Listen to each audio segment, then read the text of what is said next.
Hey guys, Nicole here from the Little Craft House. Today I wanted to talk to you about Posca paint markers. If you guys follow me on Instagram, you'll know how much I love my Posca paint markers. They're just so versatile. They have lots of different uses. The main thing I use them for is paint filling on acrylic pieces and also on polymer clay. There's little dots there created with the Posca. So Posca come in a range of different nib sizes and a whole bunch of different colours. But before you get started, you need to learn how to prime your pens ready for use. So I'm going to show you what to do. Move those out of the way. Okay, I've got some scrap card here that'll come in handy.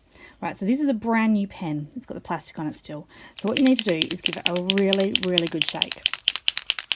So a vigorous shake, getting that ball moving. The more you shake the pen, the better it will be.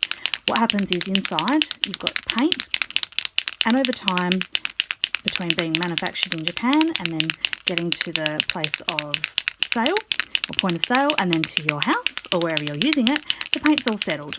So what you need to do is get it nice and mixed up. So the more you shake it, the better, and then you're ready to go. So I'm going to open my packet now.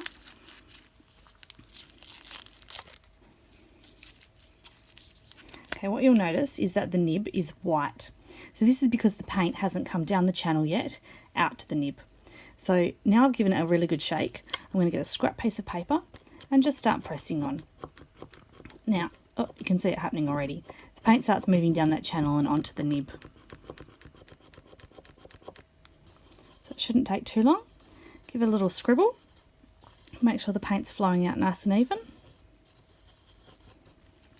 And you're ready to go.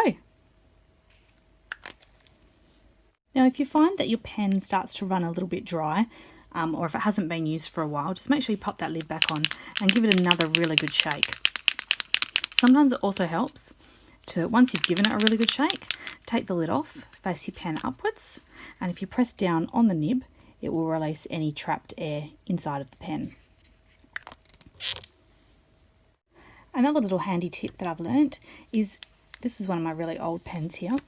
After time, you may find that your nib starts to get a little bit dirty, or depending on what surfaces you're using it on, it may get a little bit fluffy and kind of need replacing. Now, you can buy replacement nibs, but what I find I like to do is just pull out that nib and you can turn it around,